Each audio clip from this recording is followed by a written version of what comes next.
Let's go.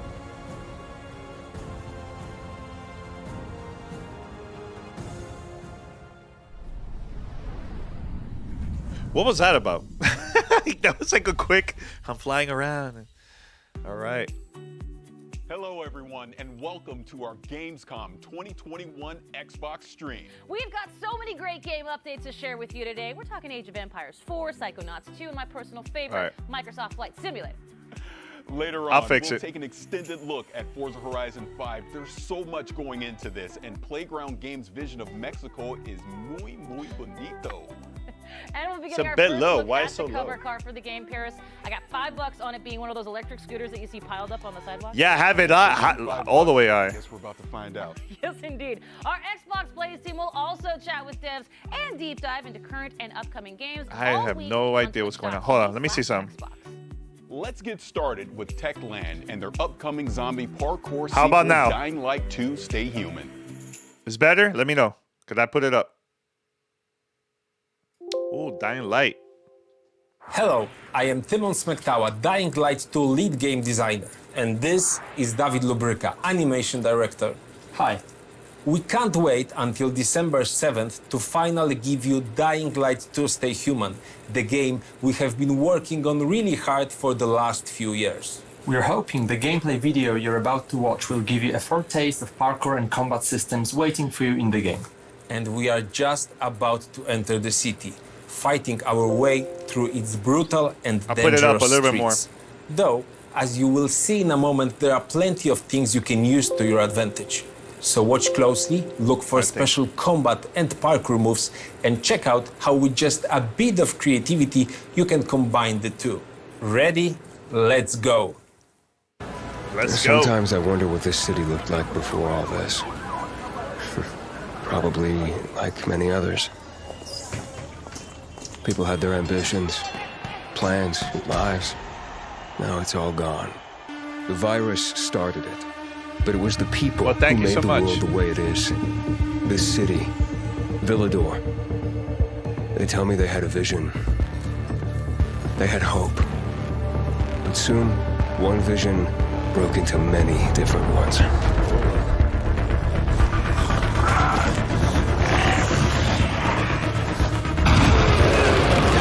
I'm excited to try this out. Instead of fighting together, people stood against each other.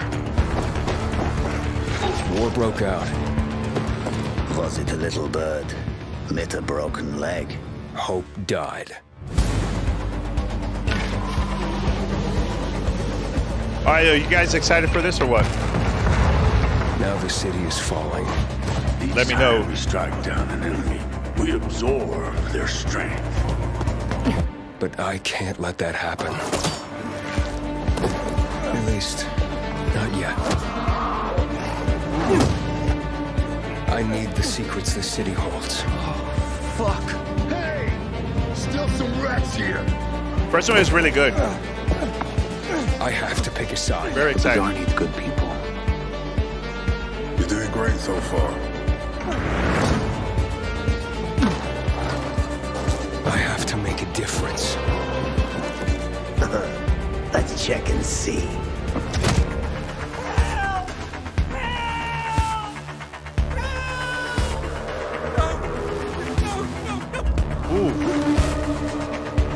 They say that great change is a series of small gestures.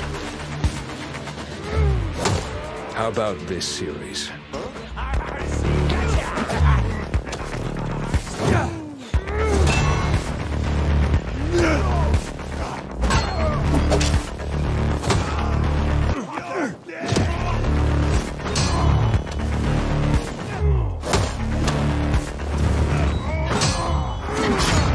Is all hope really gone?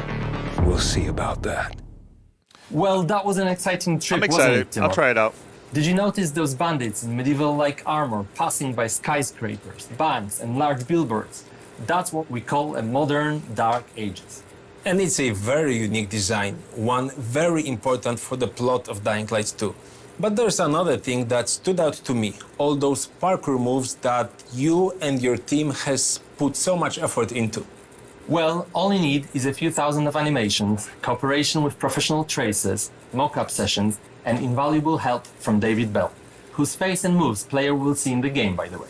No, yes, right. And we've got twice the number of parkour moves compared to the first game, and we are showing some of them in this trailer. Yeah, it has that vibe. The vault kicks being the most important to me personally.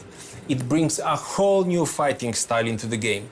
The player can stagger an enemy and use them to perform further attacks, for example by rebounding from their bodies, jumping off them onto other foes, and so on. I think we captured the movement really well and made it quite simple for the players to perform. I can't wait for them to try it out and tell for themselves how much they loved it.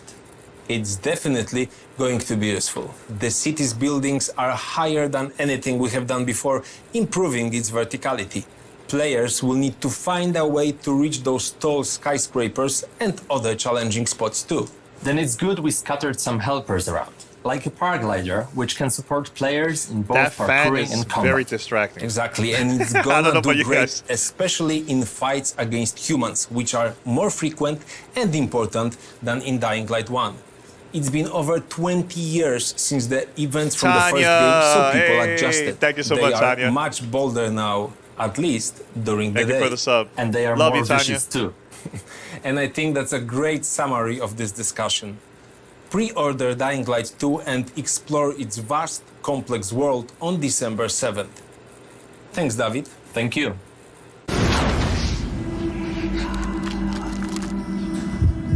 Yay! Everything's good. For the first time in the storied history of the franchise, Microsoft Flight Simulator launched on a home console with the release on Xbox Series X and S last month. Reviewers and gamers alike were blown away by how well the stunning visuals and the depth of the simulation translated to the console, and that's why I'm extremely honored to welcome the head of Microsoft Flight Simulator, York Newman, to the stream. York, thank you for being here.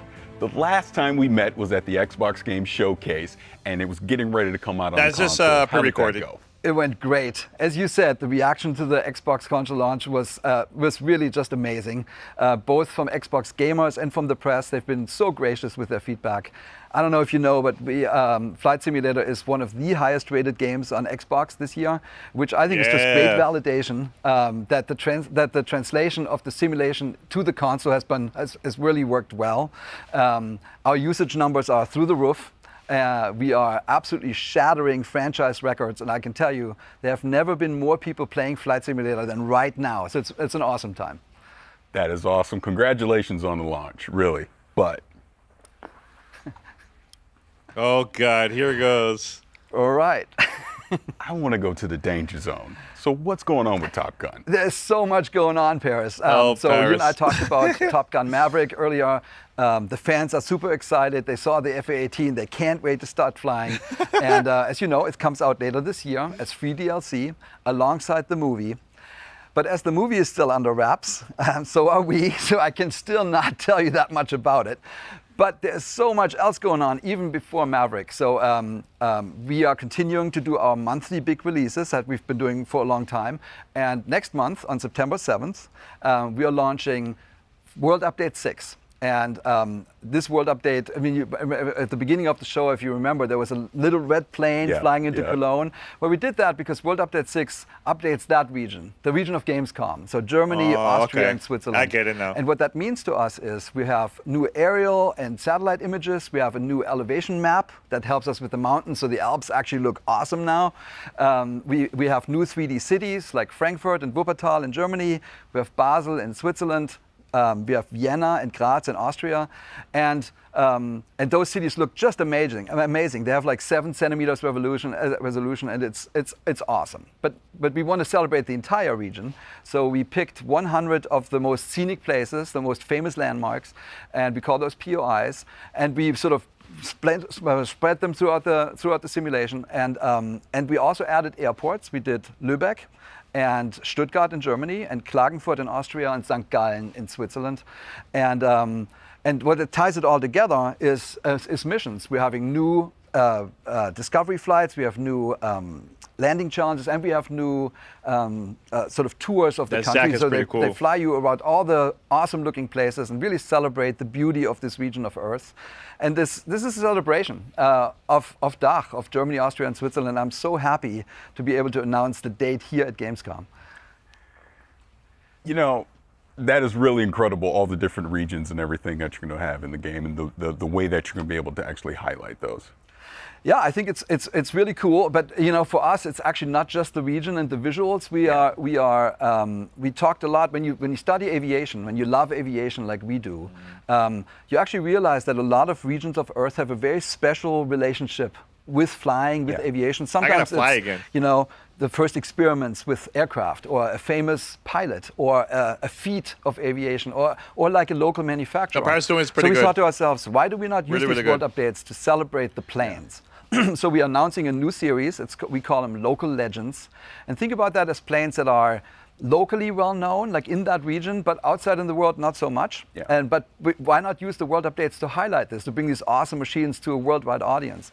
So for World Update 6, I gotta do it again, right? A German plane from the 1930s. Long it's called flight. Junkers U-52. In Germany, it's lovingly named Tante U, so Aunt U. And we think of us as sort of a digital preservation. So we really want to get these planes to an extreme level of detail. We're going out of our way to really go deep.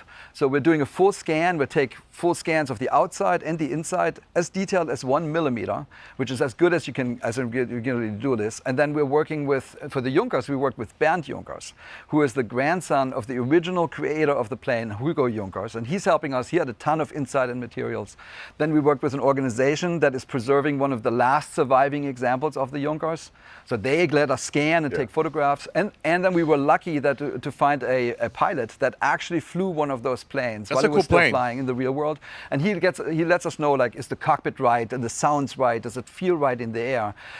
So we're having a blast working with these experts to really to celebrate this plane, to bring them back to life. So this is almost like you're creating like a digital museum for aviation inside Microsoft Flight Simulator. Yeah, I mean, it's basically that. Yeah. It's a museum with flyable planes. Yeah. So we're working with 40 museums around the world. And it's honestly one of the funnest parts of the job. You end up working with these curators of planes. These are their By the way, babies, guys, how's the audio? Sort of Can you let me know in the chat, please? In the real world, sort of nagging on their remaining planes. And they're so happy when we come in with our scanning equipment and we're basically capturing their planes, and they know that we can digitally preserve them in perpetuity, and we're actually even giving mine those is scans not too back loud, to the too museum low, so they can do something with it. And it's a great collaboration. And we're actually not just looking back in the history of aviation, we're also looking towards the future. So I have another announcement. We are working with a fascinating German company called Volocopter, and they're making an eVTOL air taxi for urban traffic. So they have a vision of the future, how these drone-type machines basically connect people in large cities. We're working directly with the engineering team to make sure that we are capturing their plane and their aircraft perfectly in the flight simulator, and that's coming out in November. I mean, you weren't kidding when you're saying that there's a lot going on inside of Microsoft Flight Simulator. Is there anything else you want to share? Yeah, there's one more thing. Yeah, I'm so happy to announce that we've partnered with RARA. That's the Reno Air Racing Association. And every year they put on something called the Steel National Championship Air Race. And we're bringing this to Flight Simulator. So this is the fastest motorsport. This is right down your alley. It's the fastest motorsport on Earth. And I actually brought you a little trailer to look at. So race, speed. Oh, God. We go into the danger zone, baby. Let's go ahead and show that. Freaking embarrassing. That was good.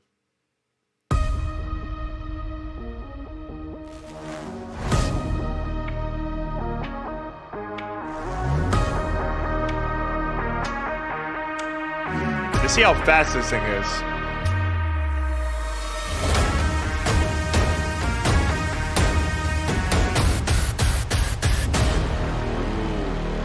That's it. That was. Oh man, should have. Come on, the trailer should have been a little bit longer. That was way too short. My God.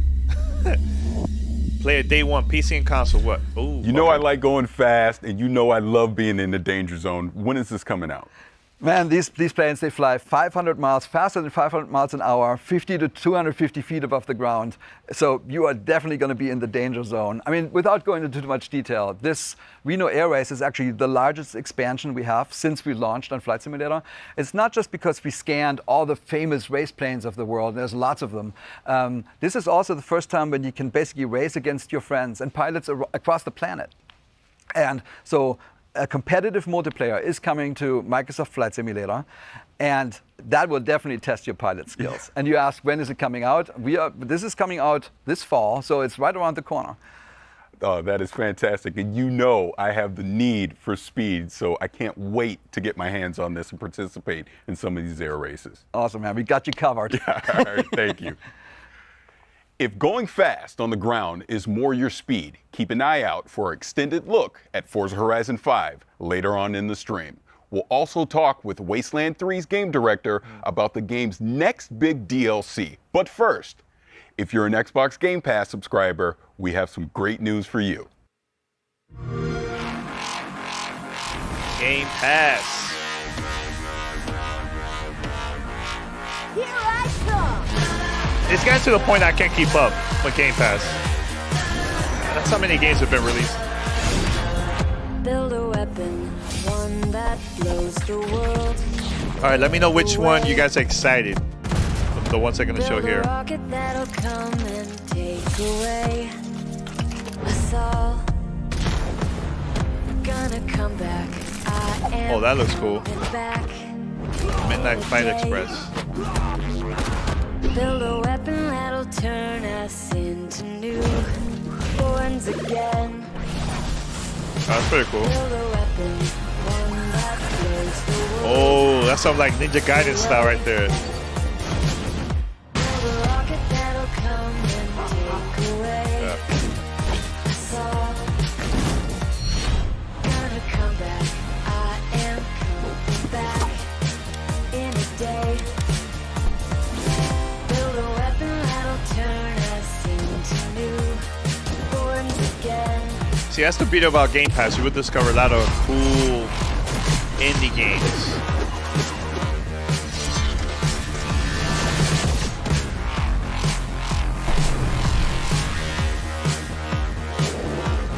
Yeah, it's actually pretty cool. I like it. I like the vibe.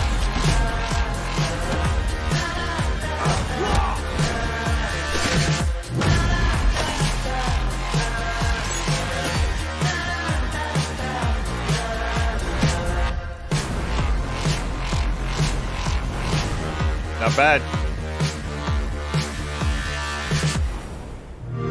Not bad. Yo, they're kicking butt with Game Pass. Yep, somehow they did it. They added even more games to Game Pass. But let's talk about what's coming up. We're talking Age of Empires 4, the game's creative director, and we're gonna see what's next for Sea of Thieves. But now, we've got a new roguelike retro shooter that, in grand retro fashion, sends you plundering through shifting dungeons to defeat a mysterious eldritch terror. Let's dive into the pit.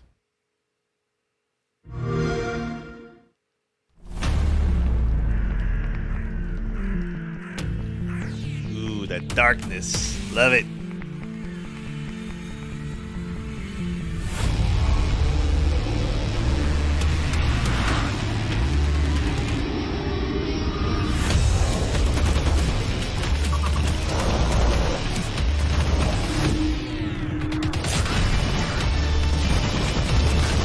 I'll try this. Not bad.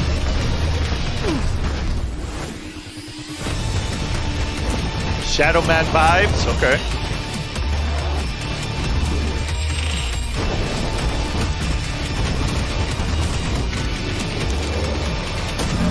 It has that like old school vibes too, like Nintendo 64. I'm not slamming the graphics or anything, but it has that vibe from back in the days. Not bad. I'll try it out. Well, I am here with creative director of World's Edge, Adam Eisgreen. And Adam, I'm so excited to talk Age 4, of course, because you've brought something a little different and very special today. Yeah, I have. So, so far we've been showing everyone kind of what age looks like from in the game, when you're playing it. You've gotten to see a lot of footage of that. And we've also shown a little bit of our campaigns, right? Through when we unveiled the 100 Years' War and showed Joan of Arc. But we have yet another way in Age of Empires 4 that we're kind of bringing history to life that we haven't talked about yet. See, you do this to me. You put me in suspense. I want to know more, so let's go with it. Well, let's hear more. Okay, wait, you get 1 moment of suspense.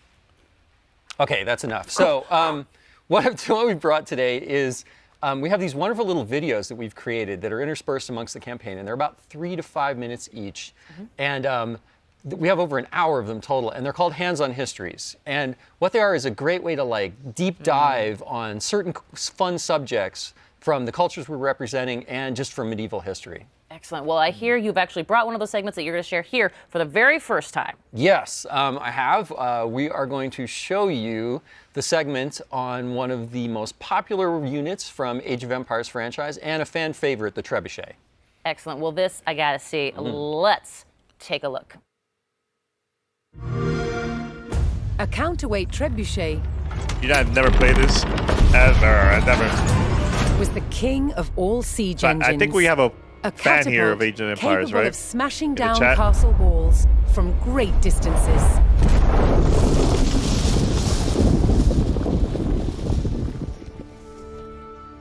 At Warwick Castle in England, they've built a replica, one of the largest in the world. Originating in 7th century China, by the 13th century, trebuchets had evolved into devastatingly powerful weapons. Such a simple design, but so effective. It has several key features. A pivoted arm with a weight at one end, and a sling to hold the projectile at the other. To prime, the 6-ton weight is raised using tread wheels. So this is one of the wheels, one of 2 that's attached to an axle, which would lift the counterweight, weighing 6 tons. It's based on muscle power alone. What's essential about launching a projectile as far as possible is making sure that this end of the arm is moving as fast as possible. So once that weight drops, it really sends this point of the arm moving at its highest velocity. That is crazy. This was done by positioning the pivot close to the counterweight and by launching the projectile from a sling. When released, the sling whips round, vastly increasing the launch speed. Trebuchets were carefully aimed, like modern guns. In order to weaken the castle walls or even breach them, you had to make sure that the projectiles hit the same spot every single time. For each projectile to follow the same trajectory, they all had to be the same weight and shape. To achieve this is a long process. Masons used a gauge. Now I'm going to load this projectile into the sling. This one must weigh about 25 kilograms, but some projectiles can get up to 150 kilograms. That's the weight of heavy. 2 men. Trebuchets were also used to throw burning tar, beehives, even dead bodies. Anything to cause maximum distress to the enemy. Oh my God, they're gonna shoot it? Did you hear that whoosh? Oh, It was the counterweight trebuchet's lethal combination That's of power crazy. and accuracy that made it the ultimate medieval siege weapon. So it went really far, huh? That's insane. That was You know fun I'm going to watch. say trebuchet. Don't care, because that is awesome and remarkably unique, something you don't see in games very often. Yeah, so, one of the things when we were looking at what we were going to do with Age of Empires 4, there's a phrase I'm really fond of, which is history is only as interesting as the people who taught it to you. And you could say that about any subject, really, right? But I think the great thing is when you have someone that's so enthusiastic and passionate about history, it is pretty cool. It really comes across. And we wanted to be that kind of teacher for history. And there's a phrase called humanized history that I use to kind of describe what we tried to do, which is we tried to like connect past and present. And you can see that kind of in our briefings as well, where we've got like real stuff with like CG kind of overlaid to show you the history. And so for these, we really wanted to do that same thing. So ourselves and Relic partnered with this amazing group in the UK called Lion TV, and they've done production on an amazing amount of shows and documentaries for the BBC and won every award you can imagine for media. And they travel to all of these locations in all these different countries to meet with these subject matter experts and get all of this great footage on how things really worked and how things were made. And it's been delightful to kind of go through that process and, get all these and finally start showing them to everyone. I love it. Now, you also, of course, you've got a bunch, as you mentioned, of these hands-on history segments. Anything else that you can tell us fans about what we can expect, looking forward to? Any favorites you got coming up? Oh, well, favorites. Oh, man. Well, I think my personal favorite is one called Medieval Surgery. Okay. And I'm going to let your imagination go with what we might show and what we might talk about in that one. Yeah. But the thing I love about it I feel is like that they should show they go all over the place. more So, about the we've got game. ones on warfare and castle building and like how they kept flaming arrows from not going out when she shot them. And but we've also got all of these ones on, like illuminated history and falconing and, like horse taming, armor creation. And there's even one on Mongolian instrumentation, which is really cool because those instruments, we actually use them in the soundtrack for the Mongols when you're playing as them in the campaign, in the game. In the game. I mean, I just love the behemoth amount of history that you guys... Age of Empires, always known for bringing history alive in a completely different way. And I also love to mention this to people that you and the team do so much research. And it's so great to see this approach being used in a hands-on history kind of segment. But I mean, what was that approach like to sort of, sell going forward, especially since it's such a unique in-game experience? Well, the cool thing was it was there from day one. It was one of the things I was really wanted to do is try to tell these stories in a this segment's too long. But I'll tell you, I'm going to keep it real. Full disclosure, it's been insanely nerve-wracking. Am I the only one to feel this way? Different that no one's ever done before. Let me know, because in a game, right? We're history, but we're a game, but we're teaching you things, but you're having fun, and finding that middle ground has been really challenging. And every time we've tried to show, we've shown the campaigns or we've shown these hands-on histories, I've been like, oh God, it's gonna work? Like, people gonna like this? And the great thing is so far, everyone that's really experienced the entire thing put together have just been like, wow, this is great. And it's so different and kind of cool and refreshing. So, so far so good, right? Yeah, that's it. It's been a journey. It's dragging way too much. And put the whole game together.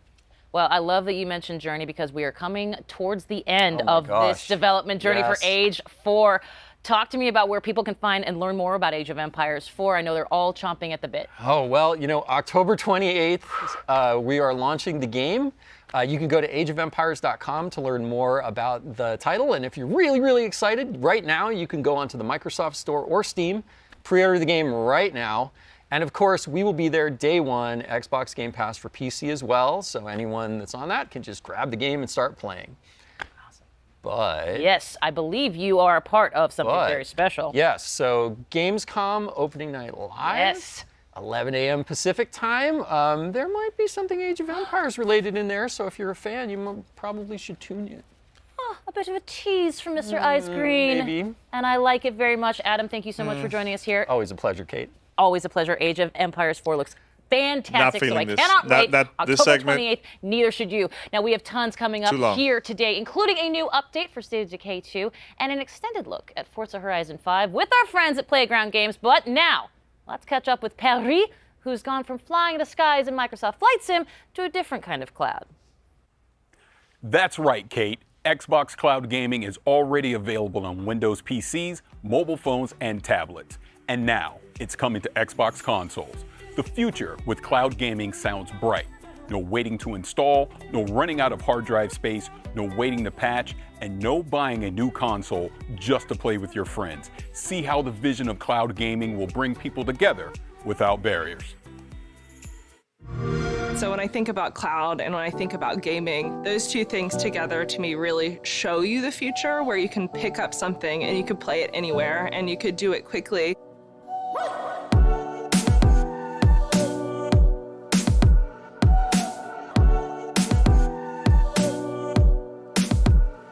Yes, Cloud. Looks phenomenal. This is pretty great. I mean, that's pretty awesome. This actually looks so good. Games are large and you want to keep the ones that you know you love on your hard drive. Xbox Cloud Gaming is about being able to discover the new ones right away. It's super exciting that for our Game Pass Ultimate members, they will get to experience Xbox Cloud Gaming on whatever console they have. Cloud gaming is really about looking at how people play differently. I know me in particular, sometimes I just have 20 minutes. It should be as easy as finding the game that you look for on your console and just jumping right in. We're targeting 1080p at 60 frames per second. What's crazy about this is like the latency. This is the kind of stuff you need with cloud gaming. Oh, 60 frames? That's actually very smooth. That's awesome. The process itself to get into cloud gaming feels like you're playing on console, right? You go, you find the game you want, you press play. It's so easy nowadays. You can pick up any device and pretty much play any Xbox game on Game Pass. If my friends have titles that I don't have yet, I can just wait for them to send me an invite. It makes content just so much more accessible. I really love the flexibility. It's awesome. Yeah, this is Everything perfect. That You want to Xbox say is doing right now is just storage, getting rid of the limits space of having to be on a specific or if you want to play right away, a specific console. That's on perfect. PC and mobile, and now on Gen 8. Yeah, Gen 8 consoles can play Gen 9 content. Isn't that so cool? With cloud gaming, we have the ability, because you are connecting to consoles that are in our data centers, to allow the Gen 8 customers, the Xbox One customers, to play games that their hardware wouldn't have been able to play without it. There's so much opportunity when it comes to thinking about how we can make content more readily available and let people play where they want to. Sign me up. I'm ready for cloud gaming right now. Let's do it. When's the release date? When does it release? Gaming for everyone.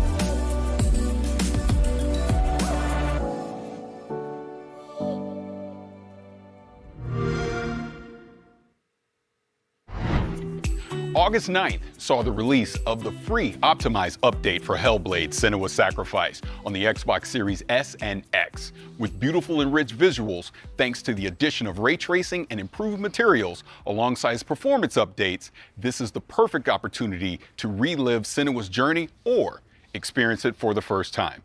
And if you haven't played this, do yourself a favor, grab a pair of headphones and immerse yourself into this world. Agreed. Speaking of unique experiences on Game Pass, the Xbox Plays team will be taking a look at some ID at Xbox titles over the next few days, including 12 Minutes and The Big Con. They're also talking with developers from Halo, the Master Chief Collection, Forza Horizon 5, and Destiny 2. So join the live Q&A to get your burning questions answered. You can catch all of those streams on twitch.tv/Xbox. Speaking of Forza Horizon 5, don't forget our friends at Playground Games will give us an extended look at their monument to motoring in Mexico later on. I'm excited for this. That includes never-before-seen areas of the game map, plus cars that have never been in the Forza franchise before. I've loved everything I've seen of Forza Horizon 5 so far, and I can't wait. Now, Kate, there's more games to check out, right? Well, right you are, Paris. Let's talk Wasteland 3. Their newest DLC introduces us to a new cult. The Cult of the Holy Detonation. The Holy Detonation is life. Deep within Cheyenne Mountain, we've changed. Devolved into the mutations you see before you. Set on a righteous path. You know what? I want to see Forza Horizon 5. The Holy Detonation's life-giving glow should be shared with everyone. Let's do it.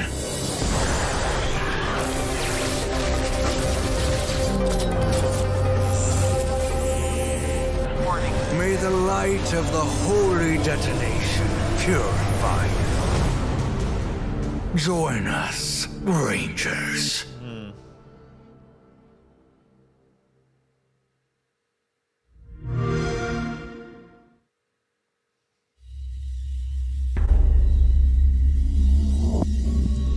With new patches, bug fixes, and added features, like a fine wine, Wasteland 3 just gets better with age to really savor the game's bouquet. We're talking with inXile game director David Rogers. David, thank you for joining us. I'm super stoked to be here. Thanks. So in the trailer, we saw that the DLC is coming out on October 5th, but we know, In Exile, Wasteland 3, you guys have been working on this for a very long time. So can you kind of talk about that journey? Yeah, our dev team has been working nonstop, full tilt, trying to make Wasteland 3 the best version of itself it could be. Over the past year since it's released, we've added features, we've balanced, we've listened to the community, we've fixed bugs, added stability, and I really think that the version that we have now is the absolute best version of the game, and if you've never played it before, now's an awesome time to jump in. Well, congratulations on everything that you've been doing with Wasteland 3. Now, this DLC is called The Cult of the Holy Detonation. Now, talk about that a little bit. Tell me what's going to go into this DLC. Right. What should we be excited about? Right. So you've heard of Cheyenne Mountain, right? Yes. For those who haven't, Cheyenne Mountain is this top secret military complex buried deep in the heart of Cheyenne Mountain in the middle of Colorado. It's designed to outlast a nuclear winter. Yeah. And so when you hit level 16, an old friend calls you and says, hey, I need your help securing this secret military base and all the secrets within. And as soon as you get there, you find two warring cults battling over supremacy, trying to take control of the Holy Detonation, which is this pre-war science experiment that they worship as a god. Yeah. And, these cultists are insane, they're mutated, they've gone totally mad, and all they want to do is share the holy radiation with you and your entire ranger team. How generous. Yeah, that sounds a lot cooler than some of the cults I may have joined in the past, but this is typical Wasteland fashion. We're really going to be able to get in there and mix it up, right? Right. So you and your ranger team insert yourself right smack dab in the middle of their holy war, which, what could go wrong? Yeah. And this is a Wasteland game, so you decide everything. Choice and consequence is our bread and butter. And so you decide who lives, who dies, who gets screwed over, who takes charge. You're deciding the fate of the cults, the Holy Detonation, Cheyenne Mountain, and ultimately all of Colorado. This is really your game to craft and mold. That's awesome. So the last expansion was the Battle of Steeltown, right? Yeah. You had giant robots and things like that. So, what are you going to do to actually top something like that from the last expansion? Right. So we wanted returning players to find something that they could never find in another version or in previous versions of Wasteland 3. And so we built this as a Wasteland-style dungeon crawl. And in there you find this awesome mix of mystery, I never played this game. Exploration. You're meeting these crazy cultists who have been locked in this pre-war time capsule, and some of the raddest boss battles we have ever been able to build in a Wasteland game. That's awesome. I want to get back to the crazy cultists, but talk to me about these big boss battles. I want to hear more about that. Right. So we took the best parts of Wasteland combat and we breathed new life into it with objective-based combat, which are basically super rad boss battles.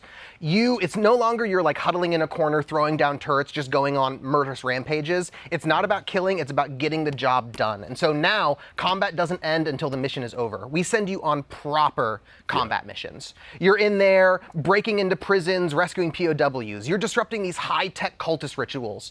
You are splitting your fire team and coordinating like you never have had to before. Everyone on your team has a job, and I really think this is going to take old players who know their ranger team like the back of their hands, and it's going to make them scratch their head and really have to rethink how they go about combat and making it new, exciting, and challenging mentally in a way we haven't been able to really do before with just straight up murder combat. Now, Wasteland has a reputation for getting a little silly. Right. What are some of the weird characters we can expect in some of the story encounters we'll see in the game? Yeah, with Cult of the Holy Detonation, we really got to cut our devs loose and just let them be creative and fun and silly. In Exile's modus operandi is if we're brainstorming and something makes us laugh, we just put it in the game. That's just how we do it, and we pick up the pieces afterwards. Because we want to make something that entertains us, and then we know if we're having fun, our fans are going to have fun along with us. And so we got to explore, really letting you get deep into this weird radiation cult, and let you interact with them and talk with them, and tell stories and maybe even join them. Yeah. And so for instance, one of the characters you meet, one of the first cultists you meet, is this slathering beast. He's got claws and fangs and spikes jutting out, and he's drooling, but he's the nicest guy in Cheyenne Mountain. You meet him and he's like, hey guys, you should come in here and soak up some of these rads, it'll be great. And he Sherpas you in and lets you meet the whole cult. And another one of my favorites is the Proteus. He's what you get if you took like 20 cultists and you like melted them into a big pile, kind of like I would do this with like a magnifying glass. I would like melt like army guys and like GI Joes into a big pile, and he's wet and sloppy and gross, and he's hard to understand, and he needs a translator supposedly, but he's like your number one fan, and getting to build like this totally out there wild extreme character was a ton of fun to write for. It's a ton of fun to like explore like what makes this cult tick, and he's an absolute blast. Hell, even some of the weapons that you find in Cheyenne Mountain, they're devolved cultists. Like there's one guy and he kind of devolved into this like vomiting bagpipe creature, and he has this real like kill me vibe about him.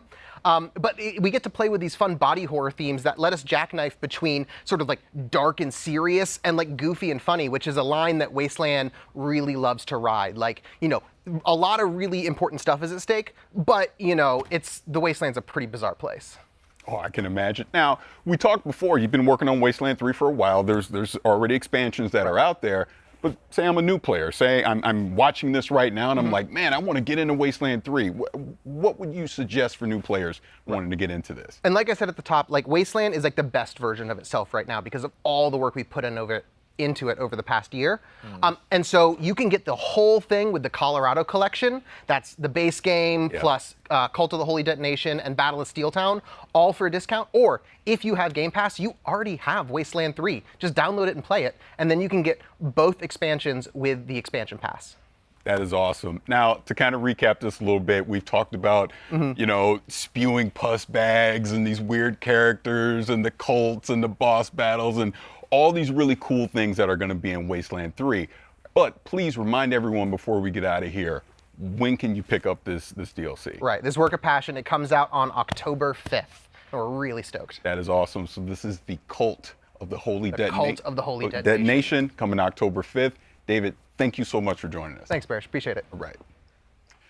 In the 3 years since its launch, Sea of Thieves has played host to some incredible crossovers, including unique ship sets inspired by games like Battletoads, State of Decay, Halo, and more. Today, we're excited to announce a brand new special event that will award players an all-new ship as a part of the latest wild crossover heading to Sea of Thieves. Better yet, this event begins tomorrow. So get ready to make some mayhem, and let's get our first look at this very special ship.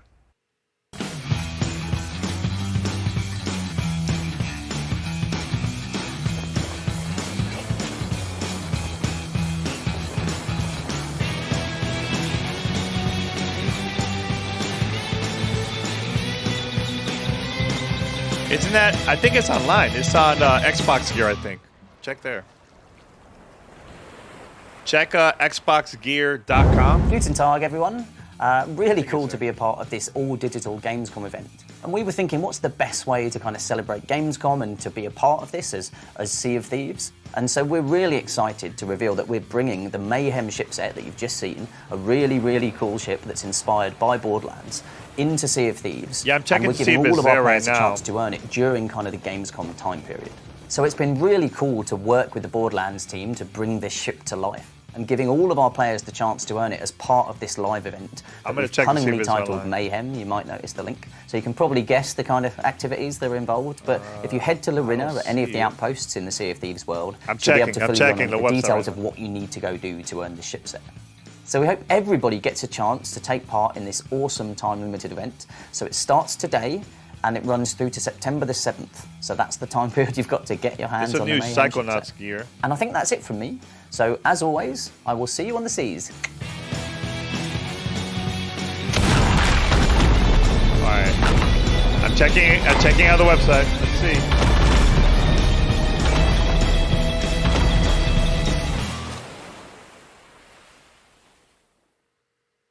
Did I? Oh, I found it. I'm gonna put it in the chat. Here you go. It's in the chat. That's the jacket. Hope. It's always been a dangerous world in Trumbull Valley. But now, it's hope that brings us back together. It's a pretty dope jacket. I'll buy it. It reunites old friends. It builds new bonds. And in the face of a growing threat, hope is the greatest weapon we have.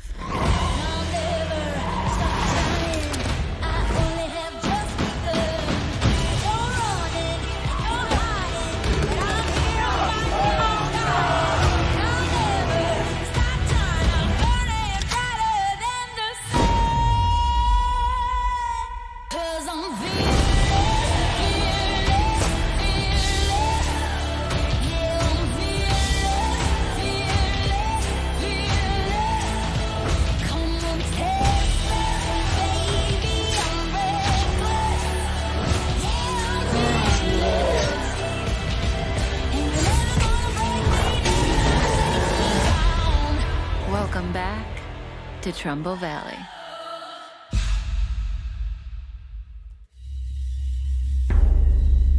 Player day one.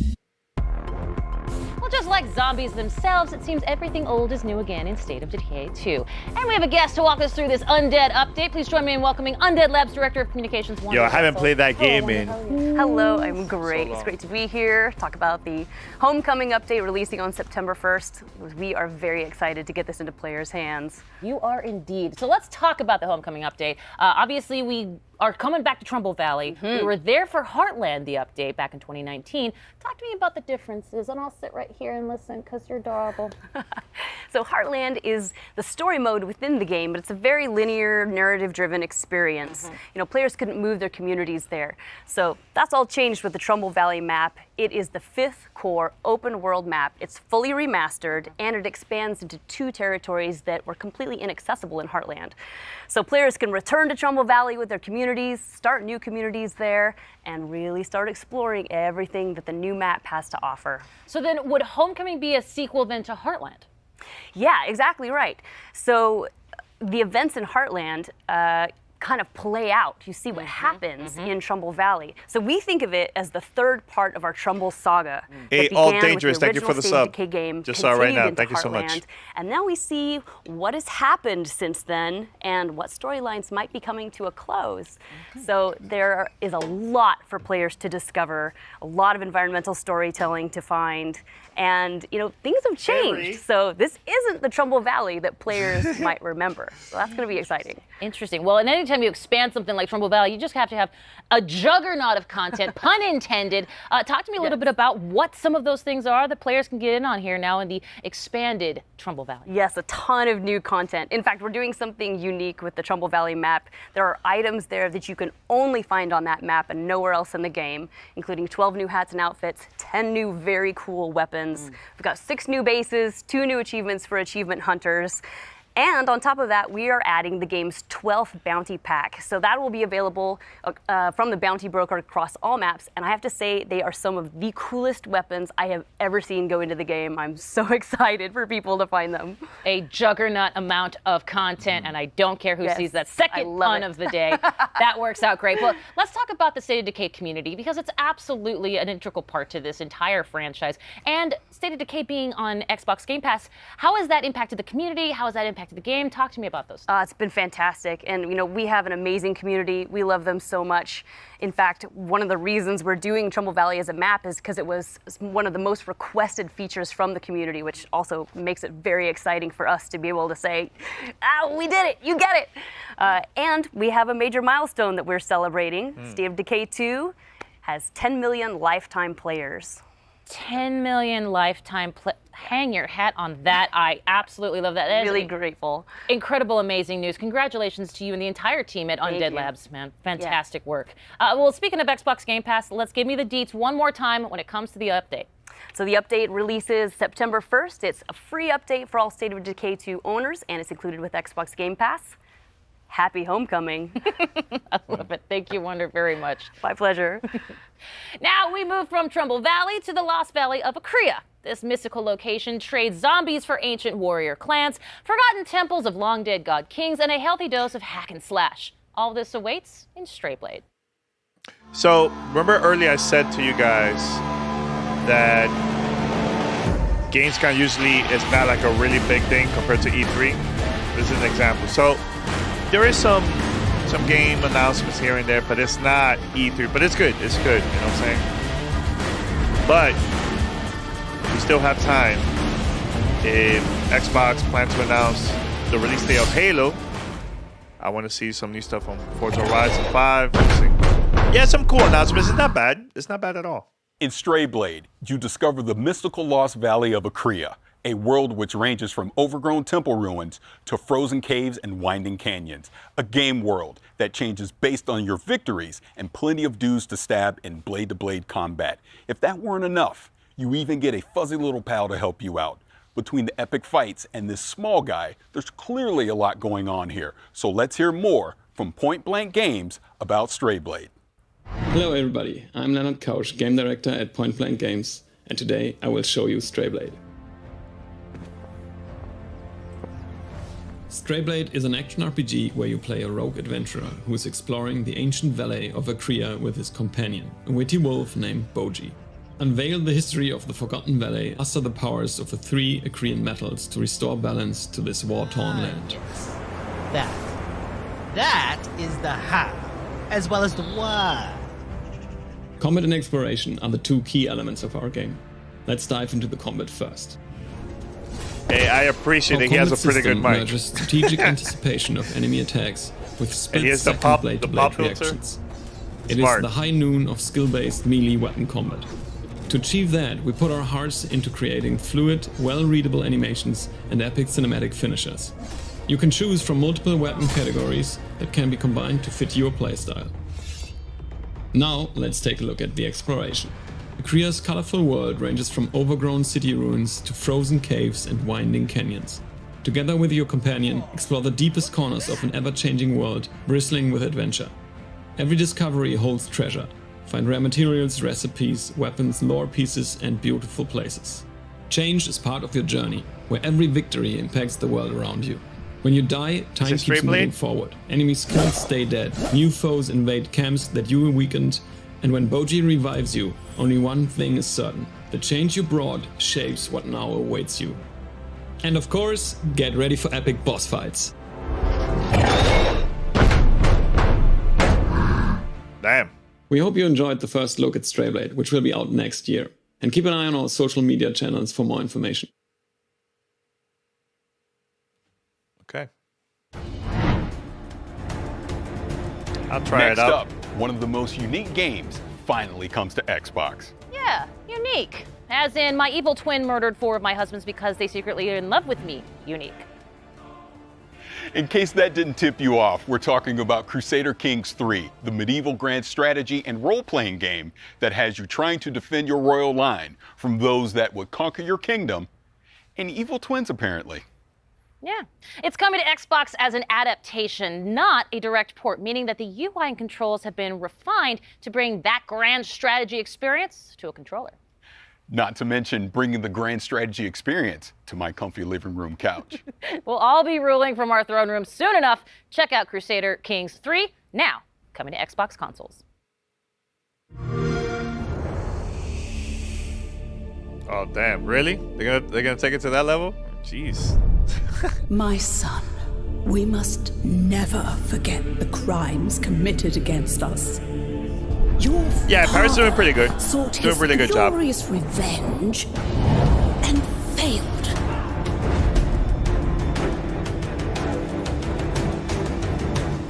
He never understood that the greatest wars are won with weddings, not warriors. With daggers, not swords.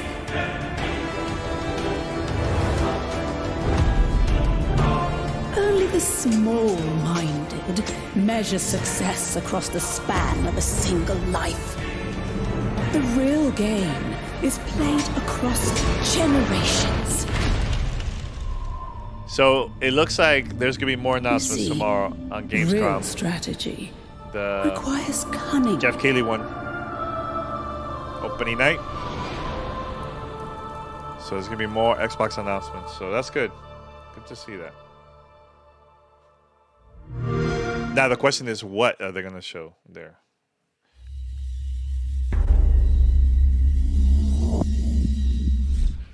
Crusader Kings 3 is wild. You really haven't lived until you've made an 8-year-old the King of England. Well, it's nice to have hobbies. That's as a We've showcase. all gotten into some weird stuff this That's past cool. Good year. to know. Weird like diving into people's brains and exploring their mental universes projected into a psychedelic 60s wonderland kind of weird? Exactly that kind of weird, which means I am so excited for Psychonauts to finally get a sequel. It has been so long. There really is something special about Psychonauts, isn't it? There really is indeed. Now, think about this. 2005, when Psychonauts originally came out, was a different time for gaming. Most of the biggest games that year, we're talking Resident Evil 4, Battlefield 2, Call of Duty 2. They were great games, for sure, but they were all big, beefy shooter games. Meanwhile, Psychonauts had humor, whimsy, and surprisingly heartfelt moments. It was an oasis of color and humanity in an era when games were increasingly turning grimy, dark, and combative. Not to mention having some deceptively deep character moments. That's why thanks, Sonia. the original is considered Definitely a will talk. cult classic. It has been a long time coming, and it is finally here. Enjoy this long-awaited launch trailer for Psychonauts. Hey, you guys got to play this game. This shouldn't take too This game is so good.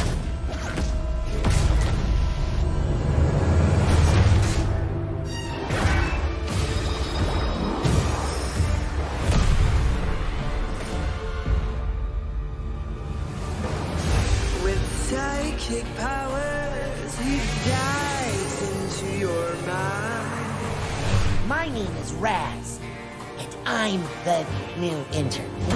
And today is my first day on the job. Get ready, Rasputin.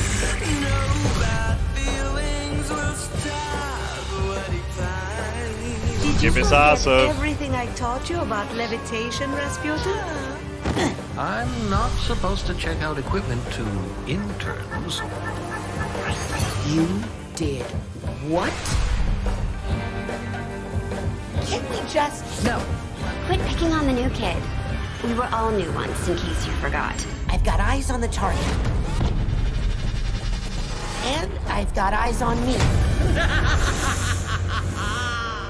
All I see is another unruly peasant. Oh boy. When man do misfires, turns our world on its side. Only one man can save us. Yeah.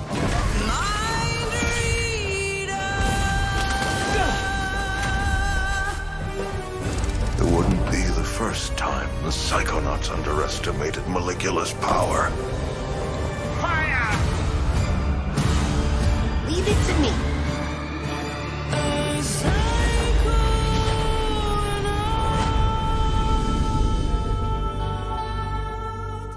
Oh man, it's gonna be dope. It looks so ill. It's so good. Oh my god, I can't stop playing it. So good. Well, it's clear I could not be more excited for Psychonauts 2 because I gotta be honest, me and that original game, we got some beef that needs settling. If you know, you know, the meat circus level, it is infamous, it is brutal, it is difficult to say the least. It's the final level of the original game that came out, and I cannot believe I'm doing the math on this one. 16 years ago, Tim Schafer and Lizette Teatree Montgomery, I am definitely dating myself, but you all welcome from Double Fine Productions. Thank you so much for being here. Tim, can you believe it has been 16 years? I almost said 19 years. Yeah, it feels like only yesterday, but it kind of was for Raz because the story picks up right where the first game left off. And even though it has been a lot of years, it's a game that matters a lot to us. We really love it here at Double Fine, and we know that a lot of fans, it meant a lot to them. And so we really want to be true to the spirit of the first game, which we were able to do because we brought back a lot of the same voice actors, and we also have a lot of people on the team here that worked on the first game, as well as bringing on a bunch of new people like Lisette. Thank you. It was really important for us to carry the legacy forward, especially the cool style of Wonk that is very prevalent in the first game. Style of Wonk. Just put it on a shirt. I'm in there for it. Let's roll it back a bit. Of course, this can be kind of a trippy idea if you're not familiar. Psychonauts, they still dove into people's minds. I'm assuming like the first game, right? So if a Psychonaut sort of dove into my brain, it would be like a lot of Ted Lasso quotes and French bulldog memes. Am I correct, Tim? Yeah, that's what's fun about a Psychonauts game is that all the levels are different, just like every person is different based I'm on planning their to review it. personality. If you could jump into someone's mind, what would it look like in there? What would be the color of the sky, and like who would the monsters be? And in Psychonauts, you get to do that because Raz has the power of astral projection. And when he goes in, he gets to fight those monsters and help people deal with their nightmares and wrestle with their inner demons. And so there's a ton of variety, and there's a lot of anything goes. We can go to any location, we can have any art style, and coming up with new levels for the second game was really fun to do. Well, I loved it from the first game, certainly. Lizette, let's talk a little bit about how that kind of concept expresses itself in the game world. I mean, Psychonauts 2 has got it all over the place, I'm sure. Yeah, it was really important for us to carry forward the unique brain worlds and unique levels from the first game and the unique style as well. So we were really focused on how we could bring forward that style in Wonk and also bring in new levels and enemies. Now, of course, it wouldn't be Psychonauts without new mental demons, and I'm sure it's happening in Psychonauts 2. What does this mean? Does it mean basically is that we're finally able to slap COVID anxiety in the face?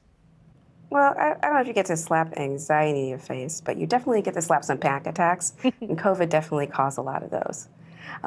In addition to panic attacks, some of our old enemies have also come back. Our sensors are our favorites, and they're definitely here. And in addition to that, we also have our doubts and some new enemies. There's our lovely sensor. Also, some regrets, some flying regrets. There are a ranged enemy, and they definitely are challenging. Our doubts are our slow, sticky melee enemy. You're also seeing our enabler here. He energizes our whole combat troop. So we have a whole cast that you can battle and fight with. Including the new bad mood. Including the bad mood. Which is... It's an electric storm of feelings that you have to fight. Now, for those who haven't played the original, available now on Xbox Game Pass, by the way, wink. Tim, why is Raz so good at rummaging through brains?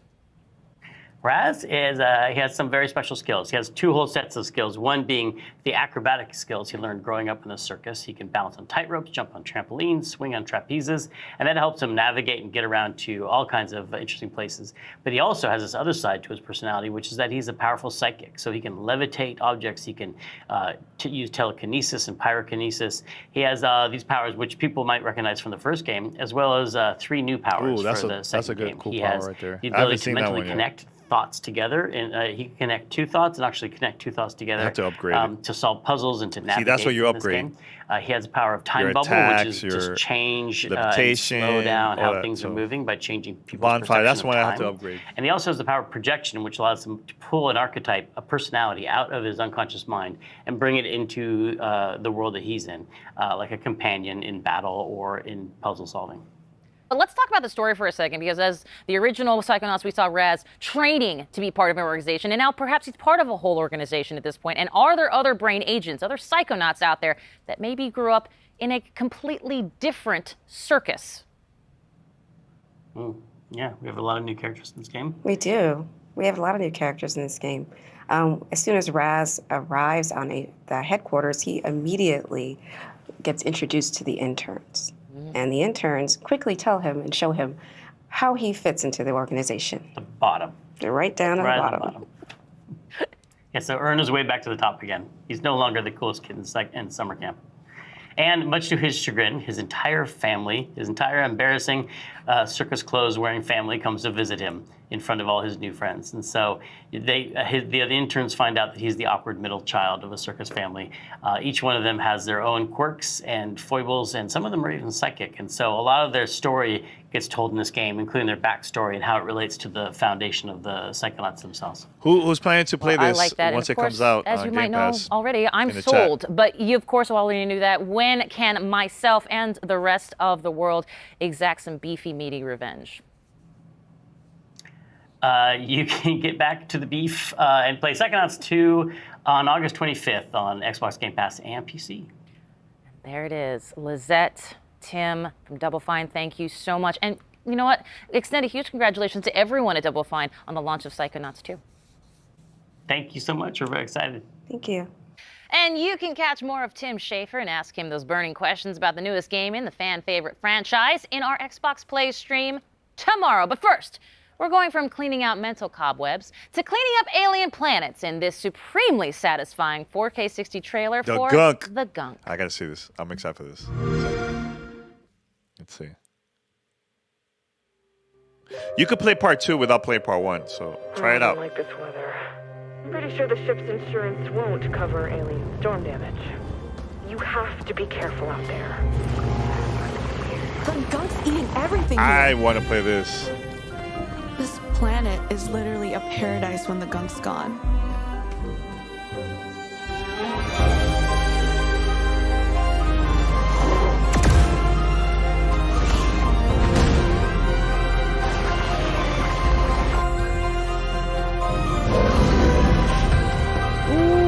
Can't wait. Yes. Bex. God, it looks so beautiful. Oh, looks please, so cool. Bex. Oh, I can't wait. I can't wait. Can't wait. And they went on Game Pass. Let's go. Woo. Woo.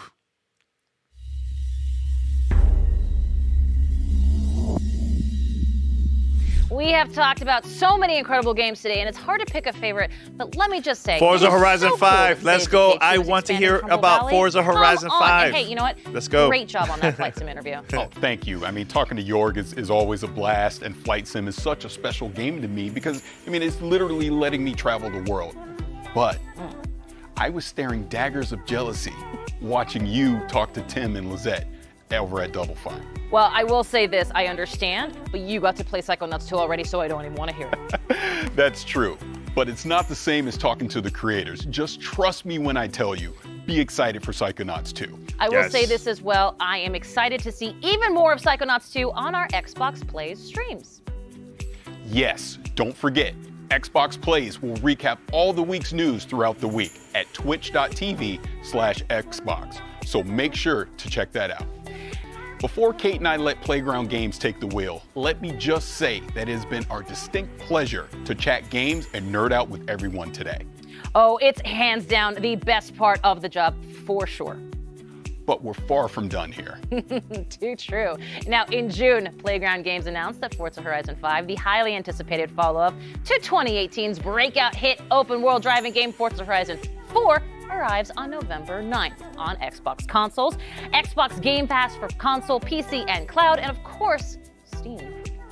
And if you're watching our Xbox YouTube channel, switch over to our Xbox Twitch channel to see all this new exclusive content. And that is twitch.tv/Xbox for the full vroom vroom experience. And if you're already watching on Twitch or one of the Forza channels, stay right where you are. Without further ado, let's dive in, starting with the new custom Forza Horizon 5 controller, Let's go. which is available for pre-order today, so players can have it in hand by November 9th when the standard edition of the game launches.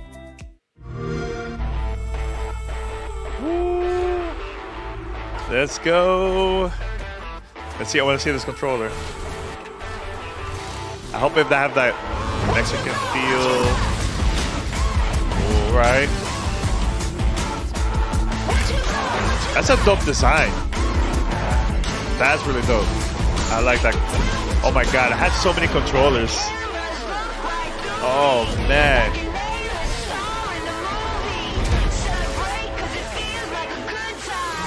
Oh. Yes. Yo, that design is fire. Yo.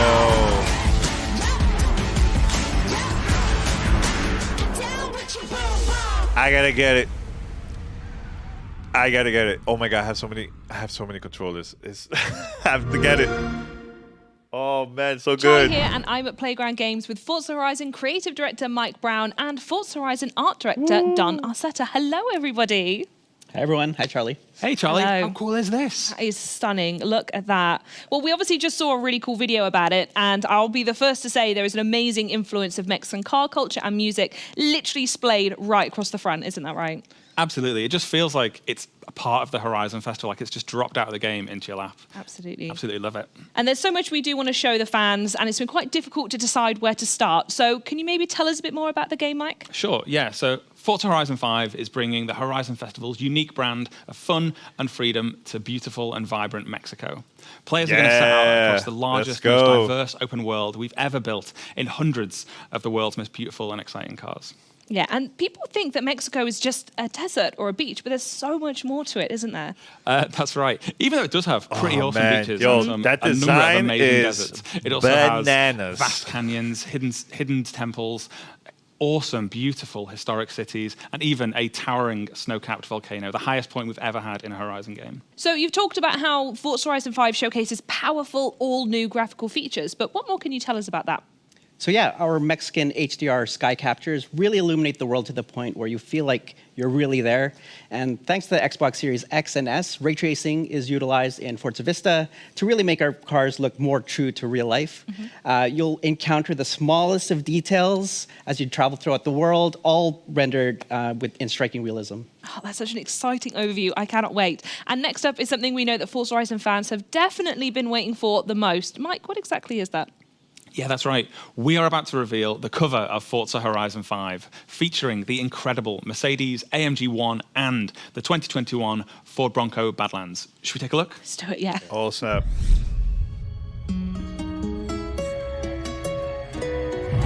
Oh, snap.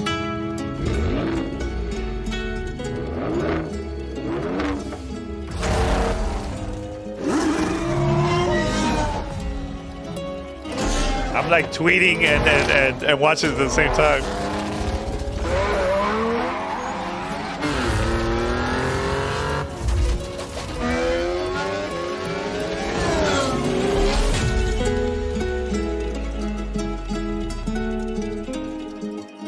Available November 9th?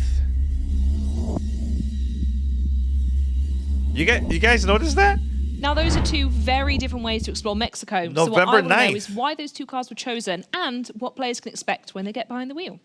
Yeah, so those differences wait. are exactly why we chose them.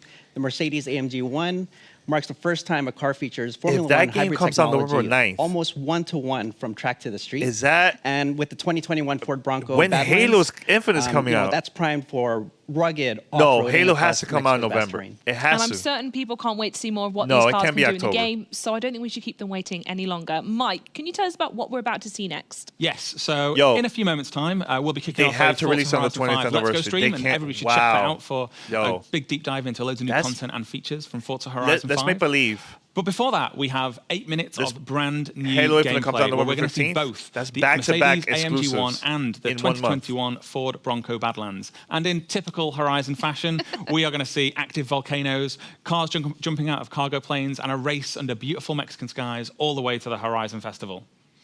Should we check it out? I think we should. Yo, November 9th?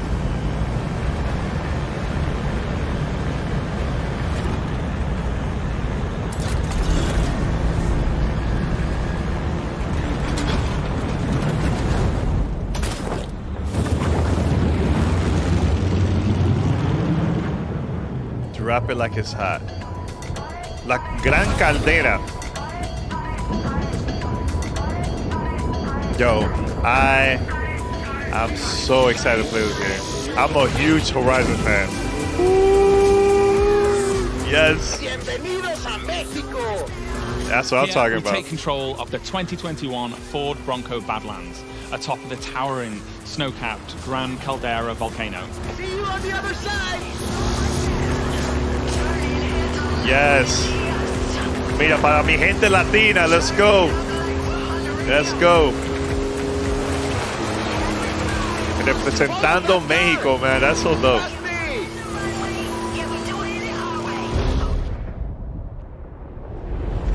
It's really cool to see this, man.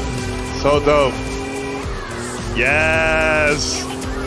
Look at that. Oh my God. It looks so beautiful, man. November 9th and on Game Pass. Oh, yo, I did a car club every year. You guys can join. You guys can join whenever you want. Let's go. Yes. Oh my god, I can't wait to do this. I can't wait to play this game, man. Yo, I had so many hours on Horizon. Ridiculous. Enjoy yourself. I have to go make another delivery.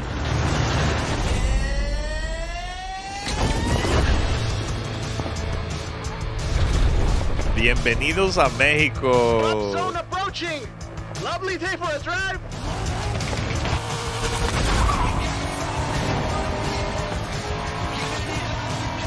Yo, look how beautiful that game So now looks, we see the 2020 Corvette Stingray tearing up the asphalt towards a dust storm in the Mexican farmland.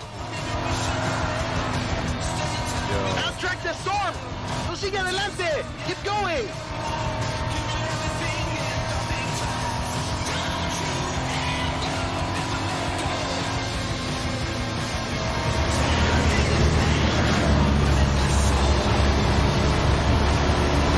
Yes, yes.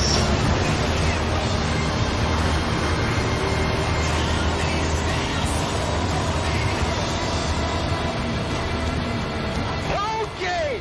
There's no other way around. We've got to go through it. Oh, the stance. Oh, snap.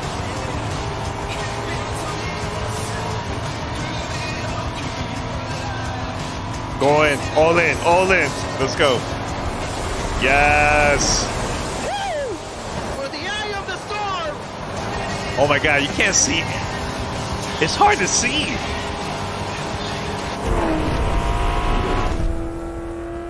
That looks. Oh man, I can't wait. Another car? Drop it. On my mark.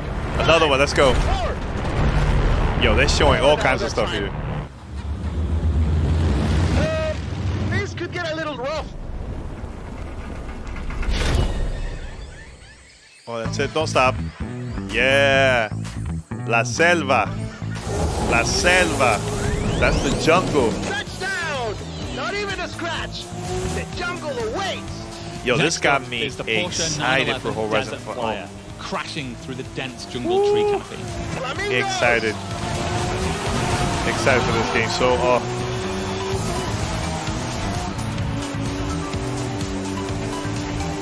yo, I'm all in. Day one. Day one. Let's go.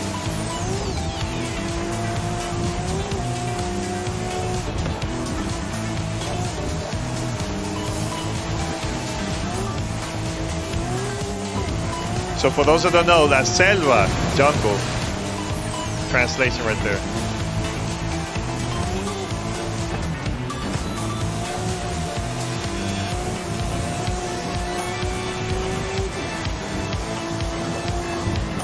Yeah, the music is on point, really exciting. Even the host that's narrating, commentary, everything, it gets you excited. They did a pretty good job.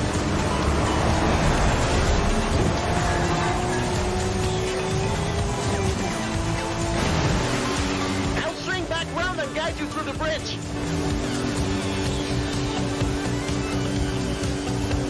Man, this game looks so beautiful, man.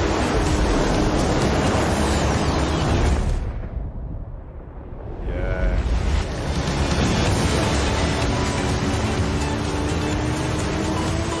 No, this and Halo Infinite, I'm good. I'm good for the rest of the year. Believe your eyes when you Good. see this. Keep going.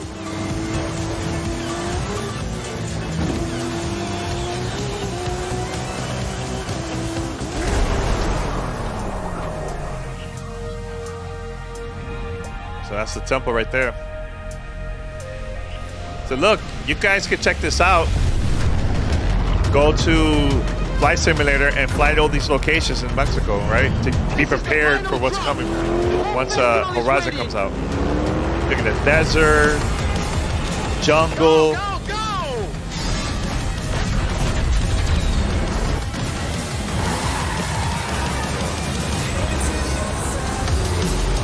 What do you say? First to the festival wins? Vámonos! And on the final leg, we have the stunning Mercedes AMG 1 at full speed across Mexico's sun-baked rocky coast. Horizon, this is Mexico.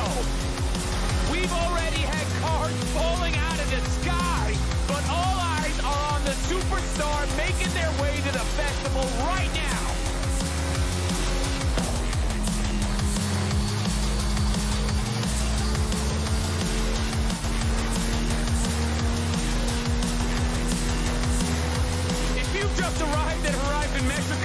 then you are in for a treat, my friend. Get ready for the biggest Horizon adventure of your life.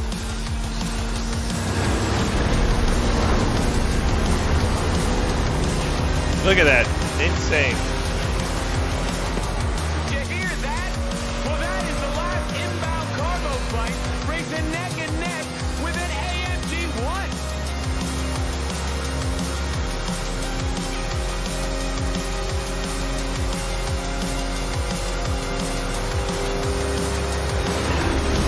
So strap yourselves in, Horizon.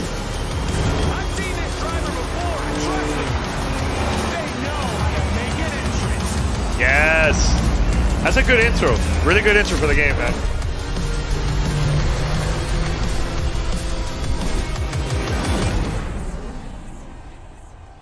Yes. Excited. Can't wait. That was good. That was good. So yeah, that was the stream. That was the stream, y'all. What do you guys think?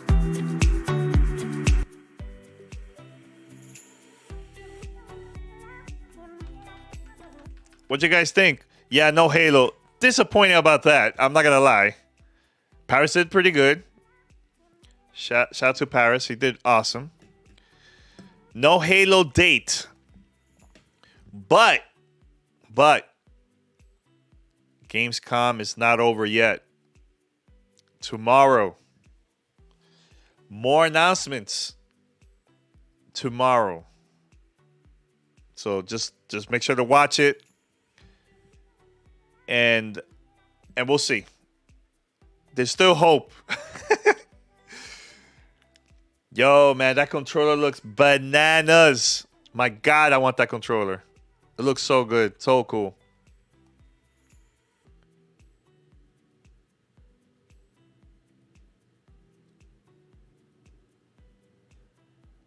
Yeah, man. Really cool.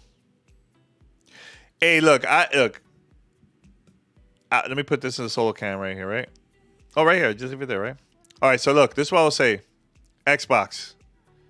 Si necesitan a alguien que hablen en español y juega Forza Horizon 5, llámame a mí. Call me. I don't mind to stream, talk to the devs, talk in Spanish, English. I don't care. I just want to play this game. I love Horizon. All right? Xbox, ya tú sabes. Llámame a mí. Let's go. Let's go. Para los Latinos, man. Let's do it. What do I think about Halo? I need to know more, man. Like, what's up with the date? Not announced here. You know what I'm saying? That's the only thing I'm a little disappointed with Xbox. I'm not gonna lie. Like, come on. They should have done that. They should have. But we'll see, man. There's still time. Still time. Xbox has an opportunity to surprise us tomorrow. They still have the opportunity, man. You know. If they don't announce it tomorrow, then when will they announce it?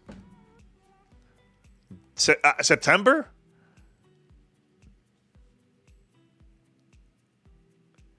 Yo, let me tell you, man, that would be awesome if I could do it for Xbox, man. Because I would love to talk to the team of Forza Horizon.